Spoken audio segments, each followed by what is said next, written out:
Good day, everyone. Welcome back here to No One Made Mention of This, brought to you by KIV3A and SAVANT. And today we have two other guests with us to speak on being responsible. I mean, the act of being responsible. And the first guest here will be Uthman. And the second person, Tasmatitotahiti. Thank you guys for introducing yourself. If there's any other thing you'd like to tell us about yourself before we proceed on the whole topic itself. But if you think there isn't, no big deal. You consider squeezing their face here. So they are probably dude. Okay. Actually, we already introduced ourselves on the prior episode. So if this one comes out before, you just have to stay tuned for that one. What did you do on the prior episode? They are shy. Talk more about ourselves. Well, what exactly do you want us to say? I don't know, maybe give us a little stuff about what you are, what you're all about, what you study, where you school, where you're from. Tor. It's alright, I don't want you to say that anymore. Thank you. Exactly. Bro, that's the right. Firstly, I'd like us to first describe what this thing we are talking about now, is. Today, the topic of the episode is the art of being responsible. So we're going to start by defining what does it mean to be responsibility and responsible. So I understand this thing to be more of like the act of recognizing and accepting duties, obligations, commitments, or perhaps, or perhaps the act of recognizing, certain responsibilities, duty, obligation, commitment in every aspect of life. I mean, every aspect of life, it comes down to relationship, school, family, and like loads of other things like that. I'd also like to give the guests and my co-hosts the room to actually describe these things by themselves.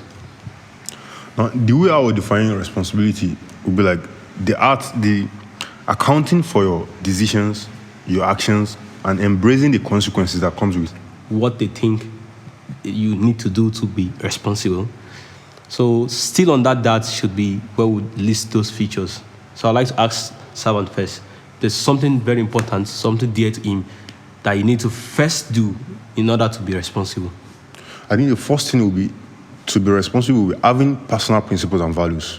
That's the first thing. Those are the things that's going to guide you, your decision, your decisions, then your actions, which will lead to the consequence. That's the first thing I believe if you want to be responsible. Okay. But is it like an hierarchy or? Yeah, that's the hierarchy. Because that's the first thing. But how about awareness? Or don't you think awareness should come before the principle and values? Because if you're aware of the fact that you lack responsibility. Okay, I think awareness is the first thing then. Yeah, thank you. So if we were going to rank things, we'll put awareness first, followed by aware of what principles you're responsible of and whether you lack responsibility or not. I think the awareness is the first. Yeah. Then after the awareness, you can then follow both the principles and the values. Yeah, thank you very much. So I think Uthman should give us what should follow. So what do you think follows up? Just from a personal experience, what do you feel follows after awareness, principles and values? I feel like discipline should follow up because once you are disciplined, you will know how to handle and time yourself in doing whatever you want to do. Because being responsible is actually it's a vast act. And for you to compress everything, you have to be disciplined. Discipline is very, very important. It's very, very important. Yeah. Because we are not disciplined, everything will just be random. And discipline. I feel like the act of actually sticking to those principles and values that you mentioned is discipline. Yeah. You need discipline to stick to principles and values. Thank you. So we'll move to Tito. What's that his name, in full? Tasmatitotahiti. Okay, Tasmatitotahiti, which is also Fred, because I prefer Fred. I don't know why it's very Titotahiti. So tell us. I can tell you if you want to know. Okay, yeah, please. Okay, just tell us then. So my mom, her own nickname is Tasma. Okay. Mine is Tito. My dad's is Namedina El Tahiti, but El Tahiti is what they call him. So I took the Tasma of my mom, Tito of myself, Tahiti of my dad. To be one, honestly, I love that. That's a very brilliant nickname. So, yeah, it looks like that Travis Scott's nickname. When they asked him what's the meaning of Travis Scott, I was like, one is like his uncle's name, the other one is like his hero. That's Scott something. Yeah, Mescudi Scott. That's Kid Cudi. So the next principle. Hero's name to my own name too. You can't. If you want That's your choice, but I think I prefer Savant or whatever else that you're coming up with. I feel you. So the next feature that I would want us to talk about is taking ownership. Because if you are disciplined, but you still you're not taking ownership of stuff, your discipline That's really not owning up. like owning up, like, responsibility. so that has to do with blame and excuses. So as someone who is responsible, exactly, as someone who is responsible, you take all the blame regardless of if it's your fault or not. And taking the blame doesn't mean you should be toxic about it. It doesn't mean you feel like the world is crashing around you. It's just you being aware of the fact that, okay, this is my fault. Even if someone else had to do with it, or even if someone else is actually the one responsible, you still assign a portion of blame to yourself. And work on them. Well, the purpose of taking that blame and that fault is to fix it. Not just to blame yourself. That's what I'm saying. You don't take it. It's not in a toxic way. Just to fix It's to address it. It's to address the problem. You don't say, it's my fault. It's always my fault. I'm bad. I'm a terrible person. No, it's my fault. Like, how can I fix this thing? What can I do to do better? That's the purpose of taking the blame. And then excuses. You don't excuse bad behavior. You don't say, it's not. That's how I am. Exactly. That's how I am. I cannot change. That's how I am. That sentence is like a very bad sentence to make. Like, that's not how you are. Okay, that can be how you are, but you can work on that. Like, and how can you work on that? Yeah. Discipline. Yeah. By taking ownership. You don't just sit down and let things pass you by, or say, I can't do anything. You acknowledge things, then you address them. Yeah. You address them. This is how who I am is very, very bad thing, because everybody, like in relationship, these are who I am. It Like, messes the relationship. I can't change this thing. And a lot of things, if you actually look at this thing, you are aware of all these things, and you take a look into it. You take the blame. Especially when you excuse. can say, this is how I am. That shows that you are actually very aware. Yeah, like then you can fix these things. So resist the urge to be saying, this is who I am. Like, okay, this is who I am, accept the fact. Okay, what can I do to be better? Yeah. Then it's just like a mental shift of the stuff. And how do you acknowledge the stuff? By taking accountability. Yeah.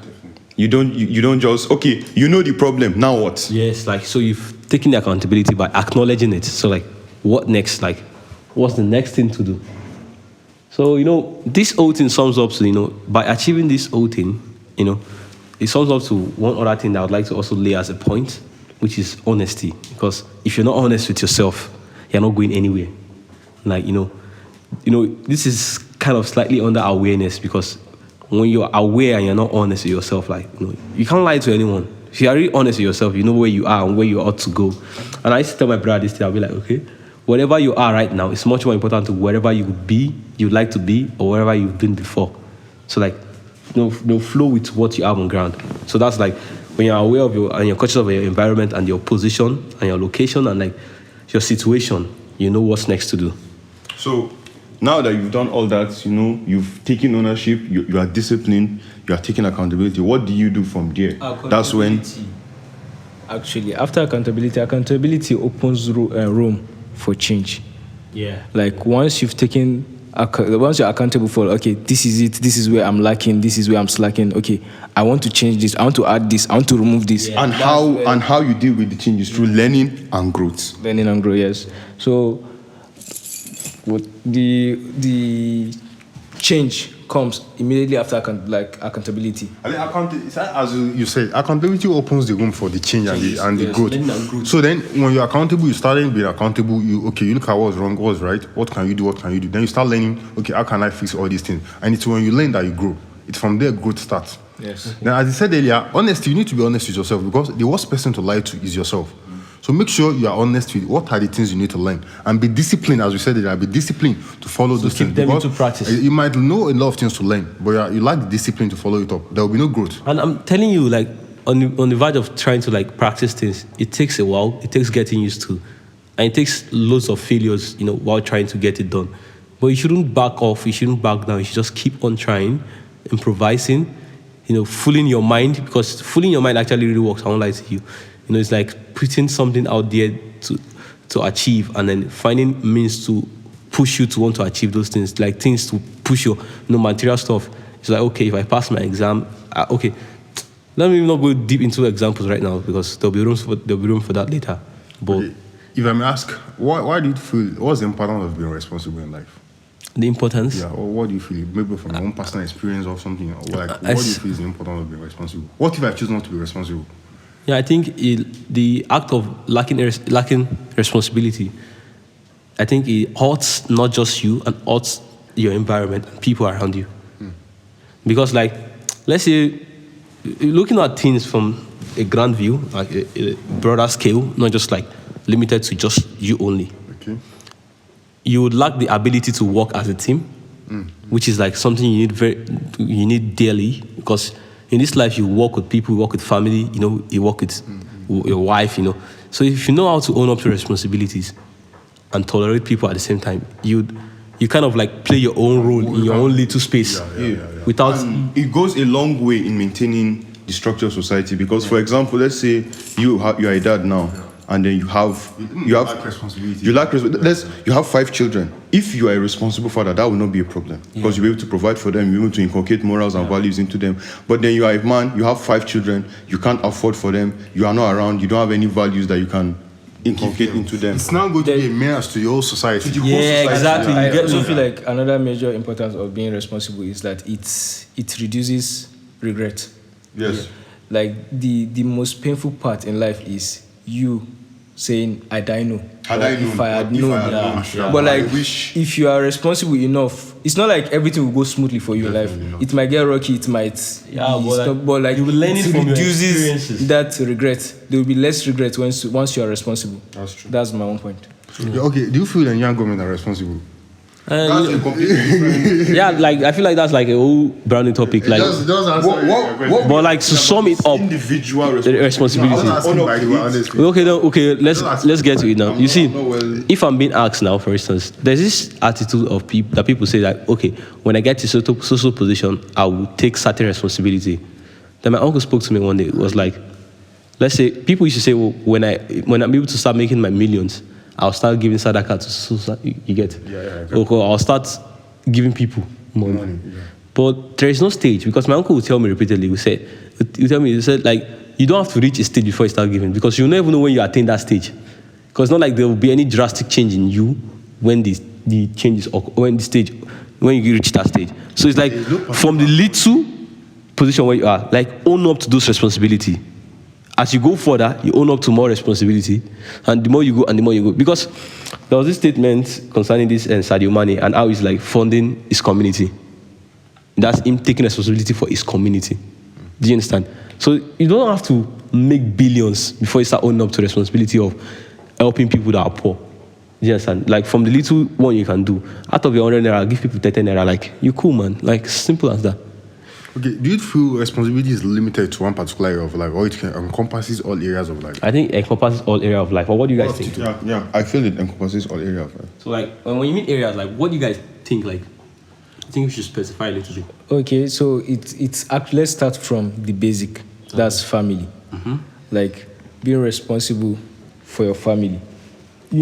As we grow up, we're like, okay, our parents are responsible for us. But as time goes on, it's something that they are supposed to you are supposed to 100% right. Go back to, like, give it back to them. It's not like it's mandatory, or like it's something of, it's just common sense. You give it back to them. Like, your family this is the first root of responsibility. I like to ask you a question. Have you ever looked at your childhood picture and look at yourself and be like, oh, look at this innocent dude that had nothing on his shoulder, like no weight on his shoulder, and like you look at yourself now and how you are so bothered about so many things? Definitely. Sometimes it actually, then you acknowledge your parents' duties, and like have they've taken rules for all sorts of things that, even notwithstanding, not like they've stopped taking those rules, but like you can feel some certain things that they've always helped you carry. Shielded you. Yes, like now by yourself. And then you just appreciate them as we grow, more. That we understand more and appreciate what they've done. Honestly, because it's not really easy at all. Especially when you have like loads of kids, and then you have to take on responsibility for like all of them individually.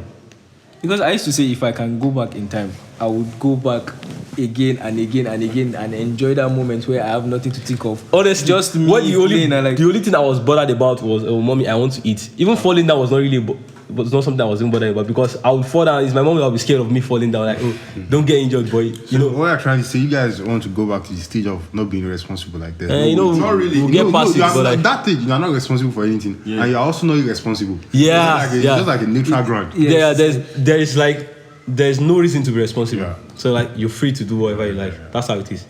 Back to your point about family.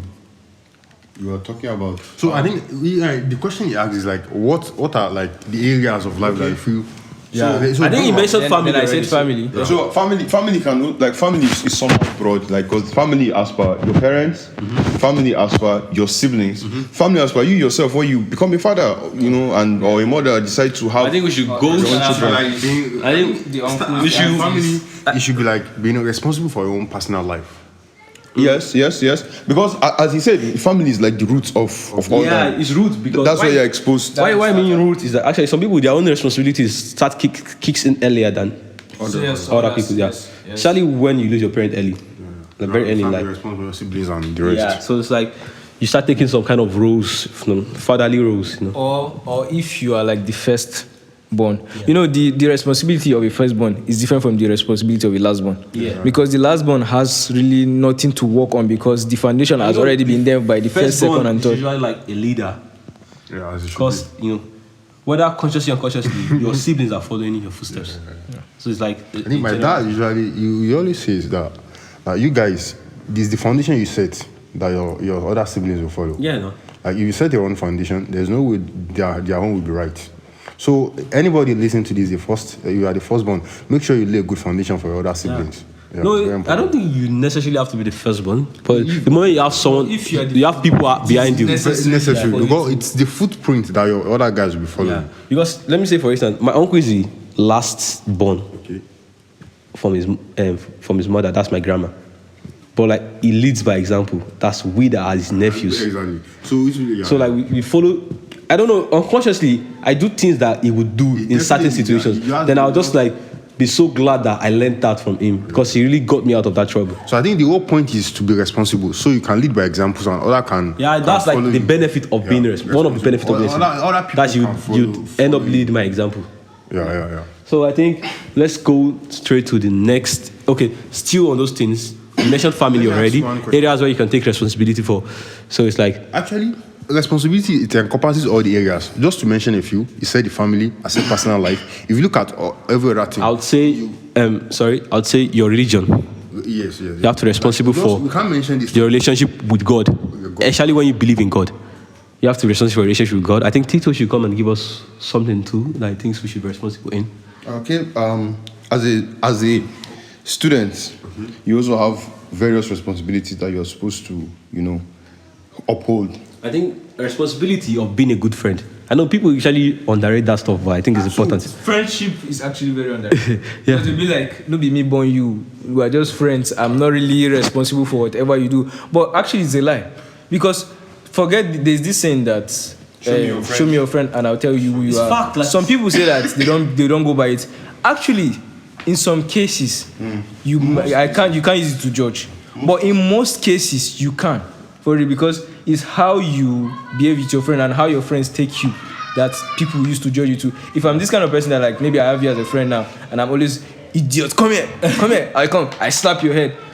Anybody that sees you outside will see you as an idiot too now. They'll start slapping your head too. So it's how you And like even your behave. friends help you set boundaries with other people that want to get past. But I remember one time when I used to call Baba one. That's like friend. I used to call him one funny name like that. Remember that time? Yeah. And then one particular girl saw me calling him that name, and then she called Baba that name, and it was so funny because Baba came back to me. I was like, oh, why would you let her call me that name? Why would you even make? I know it's like it doesn't have any issue with me calling him that name, but like I shouldn't let.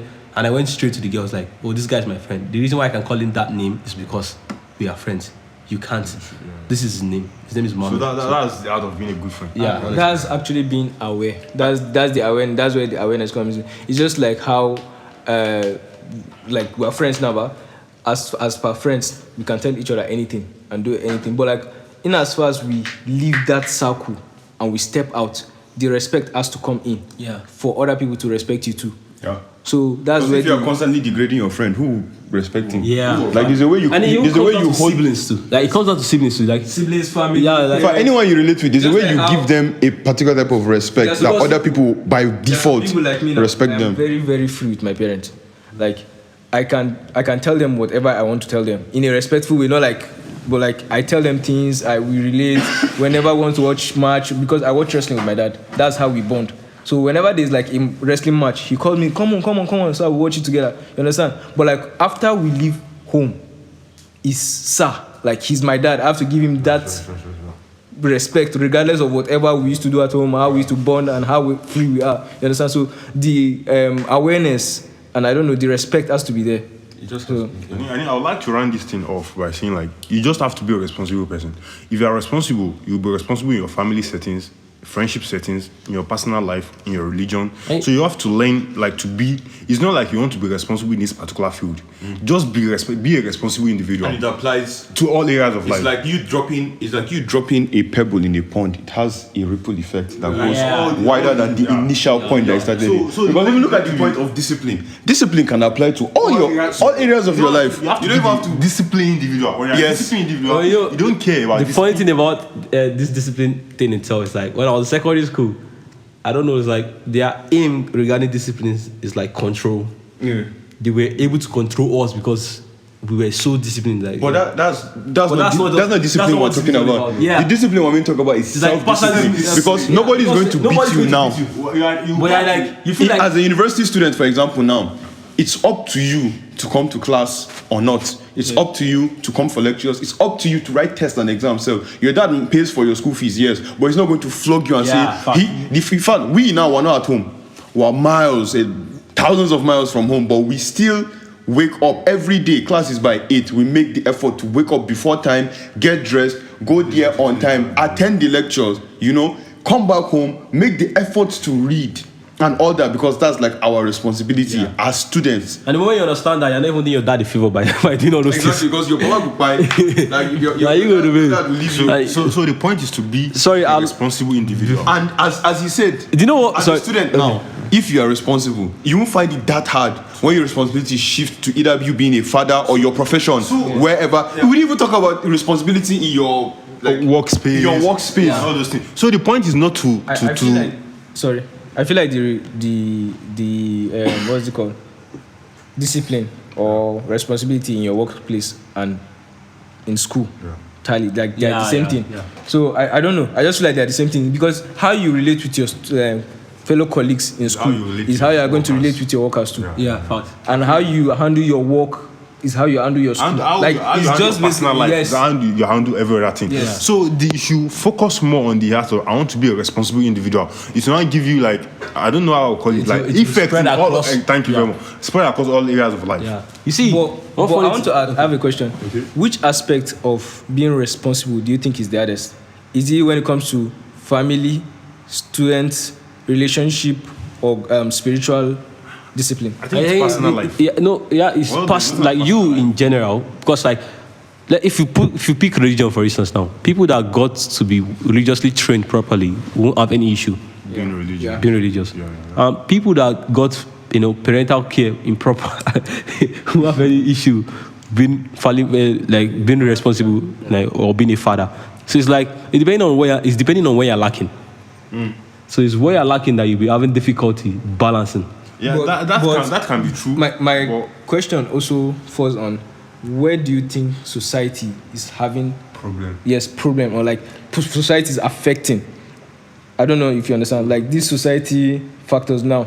Where do you think they are actually affecting when it comes to this being responsible? Is it the family aspect? I would say it's personal responsibility. Yeah, no, I feel like personal responsibility encompasses everything. So like, I feel like the society touches everything. So if you are not responsible personally, there's no way you're responsible for your family. Yeah, you see, we know you should be responsible in your workspace. Like you dropping a stone in a pond. Like nobody will. The funny thing is, like, nobody will beat you for being irresponsible, but it will save you from a lot of stuff. So if you are a responsible individual, definitely you'll be responsible in another part, because you have the principles and the values, and you feel like, no, this doesn't make sense. Let's say you're a Muslim, you know the right thing you should do. Like, okay, I must pray 5 times a day. So it's your responsibility, like you must pray 5 times a day. And to do everything, to avoid everything that is going to stop you from praying. Good. Now, if you are responsible personally, which means you have a very good principle and values, like you must follow all these things, you won't have at time praying that 5 times a day. But if you are not responsible, the things you should do, you should wash your clothes. You are not even washing your clothes. You should do some basic things. You are not even doing it. You will find at time doing that religion, praying 5 times a day. One thing I even noticed again is that when you start taking responsibility, some things that seems so much like work to do become an habit. Because you just start doing it, like, let's say, for instance, now you're the type that doesn't like, You know what I mean? Responsibility it even comes down to your relationship with your friends and the time you spend with them. Like you just can't be like, you know, that's why you have to like share those responsibility across. You can't just train one side and not train side. So it's like people actually there's personal responsibility generally, but like there's some people that are kind of like all one more than the other one, and then like lack in one area. So that's why I'm really glad for the way we've been able to like spread this thing across down to family, friends, and all of that, because you can seem to be a responsible classmate, or and you're a very bad friend. Thank you very much. So the goal is, let's say you want to focus on being a responsible person, because even this podcast, I feel, is even referring to me. I have to sit down and re-strategize a lot of things. Like, you need to become a responsible individual. When you become a responsible individual, you don't worry about being responsible in school. You don't worry about being responsible in class. Like, it just applies. It just applies to all other areas of life. I think that should be an area everyone should focus on. Even I personally, I have to do that. Personal responsibility, other than school responsibility, house responsibility. That actually spoke to me too, because like, you see, I prioritize school, prioritize like a bunch of other things, but there are some areas where I'm lacking. You see, now I'd like to learn Arabic, and I used to feel like I'm finding it very difficult to do. When then I went and I sat down, I was like, I have to actually channel energy into this thing. I remember even last semester, I never prioritized physiology practical. I was writing after the exam. Then, I thought there wasn't time for it. But like, I need to assign a particular part of my day to just this thing, where I won't feel guilty when I'm doing it.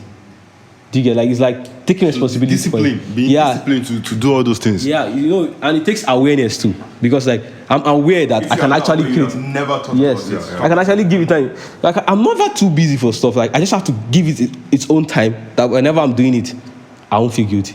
So I think we shouldn't beat too much, so we leave room to. I don't know. I want to ask Tito, how do you feel one can be responsible as a man? As a man? Yeah. So as a man, it covers a lot of things. Like, even referring to your family, your school, your workspace, everything, to the society and everything, even to your personal life. So you're asking me for specific examples of responsibilities that men have, or because if it's how can a man be responsible, I think we already just said discipline, taking accountability. What I would like to say, like okay, let's say you're a responsible man. Maybe some of the things. What I'm trying to say is, like, if you're a responsible man, probably what are some of the things you should be doing. So that will be all regarding this episode, and I hope you guys enjoy it, digest it, and internalize it.